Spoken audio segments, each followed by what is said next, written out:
Haleluya, terpujilah nama Bapa kita Tuhan Yesus Kristus. Dan kita bersyukur atas rahmat dan anugerah Tuhan. Hari berganti hari, saat ini Rabu pagi tanggal 12 Maret. Kemarin hari Selasa 11 Maret. Jadi artinya tiap hari kita bisa berjumpa. Itu karena pemeliharaan Tuhan. Tanggal berganti tanggal, hari berganti hari. Ingat semua karena Tuhan Yesus yang bersama kita. Tanpa Tuhan kita hancur, tanpa Tuhan kita gagal. Tanpa Tuhan kita akan menghadapi jalan buntu. Tanpa Tuhan hidup kita kacau. Bukti bangsa Israel mengalami kekacauan situasi politik di Israel. Maksud saya bukan saat ini ya, saat ini juga masih kacau. Tapi di dalam firman Tuhan kita membaca dalam 2 Raja pasal 15 ayat 17 sampai 26. Raja demi raja semua kacau balau, saudara. Karena hidup di dalam dosa, ya, saling bunuh-membunuh, tidak ada damai sejahtera. Itu Menahem, anaknya Pekaya raja saja, semua di mata Tuhan. Semua hidup tidak ada Roh Kudus. Maka kalau tidak ada Roh Kudus, roh setan yang ada menguasai manusia. Itu pentingnya kita minta sama Tuhan, Tuhan, pegang hidupku, pimpin hidupku, kuasailah hidupku. Ingat Raja Saul. Pada waktu Raja Saul dikuasai roh jahat, maka jadilah orang jahat. Yudas Iskariot jadi jahat. Semua orang kalau dimasuk roh iblis jadilah jahat. Oleh itu minta pimpinan Roh Kudus supaya langkah-langkah kita sepanjang hari ini Roh Kudus tuntun hidup kita. Peganglah tanganku Roh Kudus, amin, haleluya. Setiap hari, amin, haleluya. Ku tak dapat jalan sendiri, amin, haleluya, tanpa Roh-Mu, amin, haleluya. Bawalah diriku kepada, haleluya, jalan kebenaran, amin, haleluya, agar ku tidak tersesat mengikuti jalan-Mu, amin, haleluya. Kudus, kudus Tuhan, haleluya. Kuduslah nama-Mu, amin, haleluya. Ku beri syukur dalam simfoni indah, amin, haleluya. Ajaib, ajaib Tuhan, ajaiblah nama-Mu, amin, haleluya. Nama yang beri benar, Yesus namanya, amin, haleluya. Peganglah tanganku ya Roh Kudus, haleluya. Dalam Galatia pasal 5 ayat 16 dan 25. Demikian firman Tuhan, maksudku ialah hiduplah oleh Roh, maka kamu tidak akan menuruti keinginan daging. Ayat 25.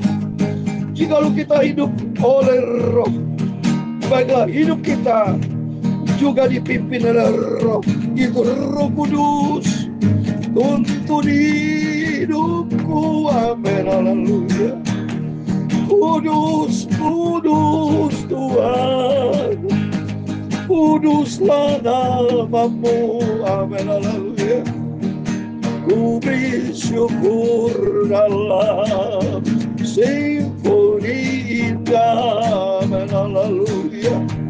Ya Tuhan punya mula kebesaran dan kejayaan, kehormatan, kemasyuran dan keagungan, amin, haleluya.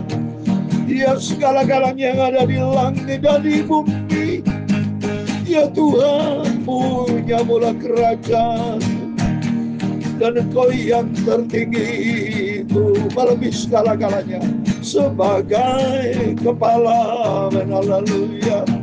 Sebab kekayaan dan kemuliaan itu semua berasal daripada-Mu, dan Engkau-lah yang berkuasa atas segala-galanya. Dalam tangan-Mu lah kekuatan dan kejayaan, dalam tangan-Mu lah kuasa membesarkan dan mengukuhkan segala-galanya. Sekarang ya Allah kami bersyukur kepada-Mu dan memuji nama-Mu yang agung itu. Haleluya. Bapa, sucikanlah mulutku, pikiran dan hatiku. Pagi ini kami mau baca firman-Mu, Bapa. Ampunilah semua dosaku, semua salah kilafku, Bapa, dalam nama Tuhan Yesus. Kami percaya Kau hadir pagi ini, Bapa. Kuasa Roh Kudus tuntun setiap kami, supaya kami tidak berdosa kepada Tuhan. Kami tidak mau seperti raja-raja bangsa Israel yang begitu jahat di mata Tuhan. Tapi kami mau menyenangkan hati Tuhan Yesus. Kami mau taat apa yang Tuhan perintahkan di dalam firman-Mu, Bapa. Pagi ini kami membaca firman Tuhan. Berfirman, Bapa, kami siap baca untuk terima firman-Mu. Dan kami siap melakukan firman-Mu dengan setia. Sampai kami berjumpa dengan Tuhan Yesus Kristus. Dalam nama Tuhan Yesus Kristus, kami sudah berdoa mengucap syukur. Haleluya. Amin. Terpujilah Bapa kita Tuhan Yesus. Dan selamat pagi. Rabu pagi ini, hari ini tanggal 12 Maret 2025. Kita bersyukur kalau Tuhan senantiasa pelihara hidup saya. Bersama keluarga, bersama Bapak Ibu, bisa berjumpa kembali di dalam suasana Roh Kudus menyertai kita. Suasana hadirat Tuhan. Kalau kita berdoa kepada Tuhan, melekat satu roh dengan Tuhan dalam 1 Korintus 6:17, itu menjadi satu roh dengan Tuhan. Berarti Roh Kudus akan menyertai kita, supaya kita tidak salah langkah. Tidak seperti Raja Israel yang begitu jahat, semuanya jahat di mata Tuhan. Karena tidak dipimpin Roh Kudus. Maka pentingnya kita dipimpin Roh Kudus. Seperti firman Tuhan katakan dalam Galatia pasal 5, 16 dan 25. Maksudku ialah hiduplah oleh roh, maka kamu tidak akan menuruti keinginan daging. Kalau keinginan daging bisa dosa, saudara. Keinginan daging berarti keinginan manusia. Keinginan daging manusia berarti berkaitan dengan roh iblis, roh jahat, roh setan. Maka penting kita minta dipimpin Roh Kudus. Ayat 25. Jikalau kita hidup oleh roh, baiklah hidup kita juga dipimpin roh. Amin. Roh Kudus kan menyertai kita. Lihat bukti nyata. Judas Iskariot dimasukkan roh iblis jadi jahat. Saul jadi jahat. Termasuk kalau kita baca dalam kitab Yudas. Orang kalau tidak dipimpin Roh Kudus bisa apa aja?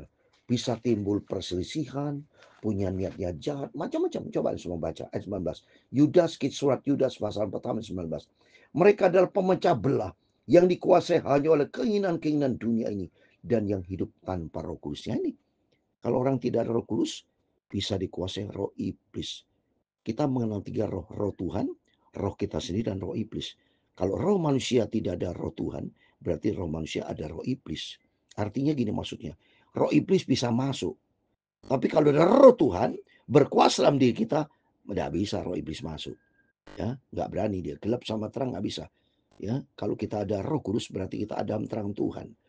Tapi kalau tidak Roh Kudus berarti hati kita bisa dimasukin, bisa deh saya katakan ya. Karena dalam 1 Petrus 5 ayat 8, iblis itu seperti singa yang mengaum-ngaum mencari siapa yang bisa ditelan. Jadi kalau seorang tidak ada roh Tuhan, iblis kan bisa lihat kosong dia. Kosong, masuk iblis. Apalagi dia tidak dekat dengan Tuhan. Itu besar sekali kemungkinannya. Ya, sekuat-kuatnya manusia mana bisa tahan, saudara, lawan iblis. Lihat itu, Hawa. Setahan-tahannya apa? Kena godaan iblis, akhirnya makan buah terlarang. Kalau itu mari kita mau senantiasa dekat dengan Tuhan, supaya Roh Kudus berkuasa di dalam kehidupan kita, supaya kita tidak dikuasai oleh roh iblis, tapi dikuasai roh Tuhan. Ini bukti nyata. Kita membaca 2 Raja pasal 15 ayat 17 sampai 26. Dalam tahun ke-39 zaman Azaria Raja Yehuda, Menahem bin Gadih menjadi raja atas Israel yang memerintah 10 tahun lamanya di Samaria. Sebetulnya Menahem bin Gadih sama, saudara, bukan keturunan raja, saudara. Ya, dia angkatan perang kemarin membunuh ya Salum semua dibunuh semua, saudara ya.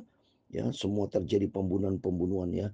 Ini bertahan sampai dia memerintah 10 tahun di Samaria, yang melakukan apa yang jahat di mata Tuhan sepanjang umurnya. Dia tidak menjauh dari dosa Yerobeam Nebat yang mengakibatkan orang Israel berdosa pula. Semua, saudara, berdosa jahat. Pul Raja Asyur datang menyerang negeri itu, lalu memberi 1000 talenta perak kepada Pul supaya dibantunya dia mengukuhkan kerajaan itu. Sudah terjadi suap menyuap dari zaman dulu, ya, suap, ya, supaya Pul itu tidak menyerang, ya, kerajaan yang dipimpin oleh Menahem. Coba ini semua berdasarkan kekuatan manusia, tidak mengandalkan roh Tuhan, tidak mengandalkan Tuhan. Menahem mengeluarkan uang ini atas beban Israel dan atas beban semua orang yang kaya raya untuk diberikan kepada Raja Asyur.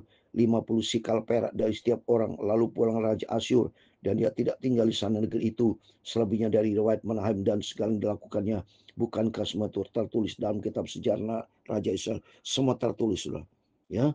Semua raja-raja Israel itu banyak jahat, tidak takut sama Tuhan. Karena saya katakan tadi, hidupnya dipimpin oleh kedagingan, tidak mengandalkan roh Tuhan. Seperti Raja Saul, semuanya hanya Daud yang dipimpin roh Tuhan. Kalau tidak dipimpin roh Tuhan, jadilah jahat seperti ini. Kemudian Menahem mendapat perhentian bersama dengan nenek moyangnya. Maka pakai anaknya menjadi raja menggantikan dia. Ya, coba lihat ini. Papanya jahat, pasti anaknya jahat, saudara. Karena hidupnya tidak ada dalam kebenaran Tuhan. Ayat 23. Dalam tahun ke-50 zaman Asaria, Raja Yehuda, pakai anak Menahem menjadi raja atas Israel di Samaria. Ia memerintah 2 tahun lamanya. Tidak lama, saudara, ya. Cuma 2 tahun. Ia melakukan apa yang jadi mata Tuhan. Ia tidak menjauh dari dosa-dosa Yerobeam bin Nebat. Ia mengakibatkan orang Israel berdosa pula. Semua, ya, keturunan raja-raja Israel ini jahat semua. Tidak takut akan Tuhan. Gak ada kedamaian. Situasi politik jadi kacau, ya. Lalu perwiranya, yakni Pekah bin Remalia, mengadakan persekatan melawan dia dan membunuh dia di Samaria, di puri istana raja, beserta dia dan Argob dan Arye, serta 50 orang dari Bani Gilead. Dibunuhnya Pekaya, kemudian menjadi raja menggantikan. Coba ini terjadi politik kekacauan, kudeta terjadi. Karena apa? Semuanya ke daging.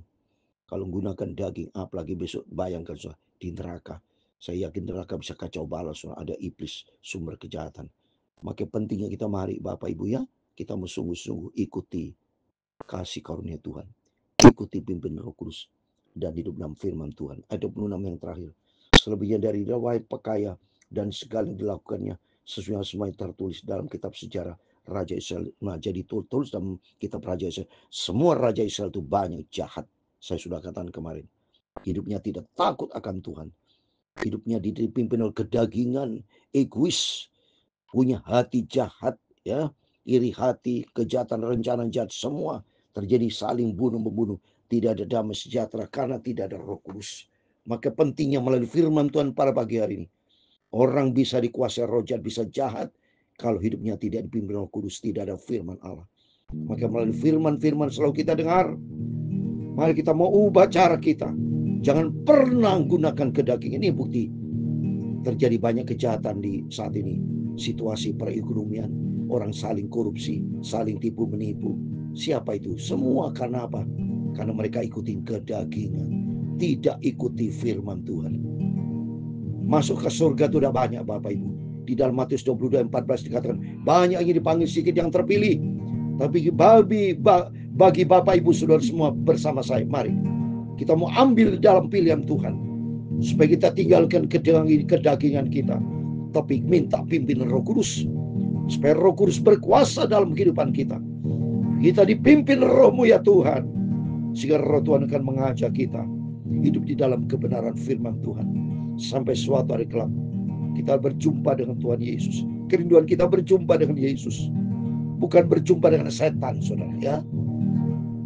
Kuasa iblis begitu jahat. Di neraka besok itu tiada damai sejahtera. Wow, tangisan penuh air mata, ratapan kertas gigi. Kalau nama tidak tertulis dalam kitab kehidupan, tempatnya ada di situ. Tapi bagi Bapak Ibu Saudara semua bersama saya, tempat kita di surga. Ada bersama Tuhan, penuh dengan damai sejahtera, penuh dengan sukacita. Oh, Roh Kudus menyertai kita. Tuhan memberkati kita semua. Peganglah tanganku ya Roh Kudus, haleluya. Setiap hari, amin, haleluya. Ku tak dapat jalan sendiri, amin, haleluya. tanpa rohmu. Amin, haleluya. Bawalah diriku kepada, haleluya, jalan kebenaran. Amin, haleluya. Agar ku tidak tersesat, mengikuti jalanmu. Jangan tersesat. Oleh itu minta pimpinan Roh Kudus. Saya mau kasih saya itu ayat terakhir, saudara, di dalam Mazmur 51. Menjadi kerinduan doa Raja Daud, menjadi kerinduan kita bersama, supaya jangan sampai Roh Kudus Tuhan diambil dalam diriku. Jangan. Kalau tidak ada Roh Kudus kita hancur. Ini mari saya mau baca Mazmur 51 ayat 13, dikatakan, jangan membuang aku dari hadapanmu, dan jangan mengambil rohmu yang kudus daripadaku. Coba, jangan mengambil Roh Kudus, jangan. Tapi kita minta kita dipenuhi Roh Kudus, sehingga kita penuh dengan firman Allah, sehingga kita mau berjalan di dalam kebenaran Tuhan. Ada damai sejahtera, ada sukacita. Di dalam nama Tuhan Yesus Kristus, doa saya menyertai Bapak, Ibu, Saudara semua. Diberkati Tuhan. Hari ini diberkati. Sepanjang hari ini kegiatan apapun Bapak Ibu, disertai Roh Kudus, sehingga kita di dalam penyertaan Tuhan. Amin. Peganglah tanganku ya Roh Kudus, haleluya, setiap hari. Amin, haleluya. Ku tak dapat jalan sendiri. Amin, haleluya, tanpa rohmu. Amin, haleluya. Bawalah diriku kepada, haleluya, jalan kebenaran. Amin, haleluya. Agar ku tidak tersesat, mengikuti jalanmu. Amin, haleluya. Tuhan memberkati engkau dan melindungi engkau. Tuhan menyinari engkau dengan wajah-Nya dan memberi engkau kasih karunia. Tuhan menghadapkan wajah-Nya kepadamu dan memberi engkau damai sejahtera. Amin, haleluya. Bapa kami yang di surga, dikuduskan namamu. Datanglah kerajaan-Mu, jadilah kehendak-Mu di bumi seperti di surga. Berikanlah kami pada hari ini makanan kami secukupnya, dan ampunilah kami akan kesalahan kami, seperti kami juga mengampuni orang bersalah kepada kami. Dan janganlah membawa kami ke dalam pencobaan, tetapi lepaskanlah kami daripada yang jahat. Karena Engkau-lah yang mempunyai kerajaan dan kuasa dan kemuliaan sampai selama-lamanya. Amin. Selamat pagi, selamat beraktivitas. Tapi sebelum melakukan itu, mari berjaga dan berdoa. Minta pimpinan Tuhan, supaya Bapak Ibu senantiasa dalam perlindungan Tuhan. Dijauhkan dari orang-orang jahat, dijauhkan dari perbuatan-perbuatan jahat, dijauhkan dari pikiran-pikiran niat jahat. Semua dihancurkan dalam nama Yesus. Keadaan dunia sudah kacau balau. Lihat dalam perekonomian, dalam apapun juga. Oh, minta pimpinan Tuhan. Kalau tanpa pimpinan Tuhan, dunia akan kacau balau, saudara. Sungguh kita minta Roh Kudus tuntun kita, supaya kita melangkah di jalannya Tuhan, selaras dengan rencana Tuhan, menyenangkan hati Tuhan Yesus. Amin. Doa saya menyertai Bapak Ibu di dalam nama Tuhan Yesus Kristus. Rumah tangga diberkati Bapak Ibu, pelayanan diberkati, pekerjaan usaha diberkati, apa yang dikerjakan semua diberkati. Ada penyertaan Tuhan dalam nama Tuhan Yesus. Berkat kasih karunia Tuhan menyertai kita bersama hari kekal sampai selama-lamanya. Amin. Tuhan memberkati kita semua. Immanuel. Amin. Puji Tuhan. Haleluya.